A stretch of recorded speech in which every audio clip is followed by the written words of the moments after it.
faly miarabana ny tokantrano manaraka ny météo-tsika maina ny andro amin'ny ankapobeny raha ny sary azo tamin'ny azana-bolana tamin'ity andro androany ity na dia nisy ihany rahona visy taty amin'ny tapany avaratra tsinanana ty vokatray moa zany natsapahantsika fiakarana ny maripana saika nanelana ny nosy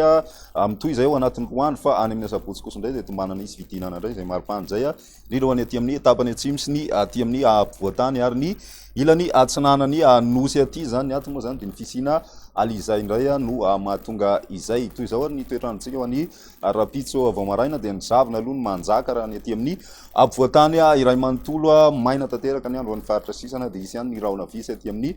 faritry ny savasy analanjorofo aty zany ny apistolakandro dia maina ny andro amin'ny faritra maro ankoatra ny amoritsiraka atsinanana sy vatovavy fitovinany aty zany mety isy ny orana malefaka miatoato amin'ny fiatomboan'ny tolakandro fa miverina maina zay rehefa avy eo ny maripanantsika kosa indray ho any arapisy zay ny ambany indrindra zany dia ahitana 3 degré celsius ny any avakina karatra any io zany no farany ambany ny ambony indrindra kosa indray dia atsapana fiakarana hatrany zany ny maripana ambony indrindra saika manerana ny nosy ny aty amin'ny ilany morotsiraka tsinanana moa zany mahatratratra any amin'ny 7 ny maripana ambony indrindra izay indray ny météo-tsika tamin'ity andro androany ity manasanao hatrany anaraka zany veloma tompoko.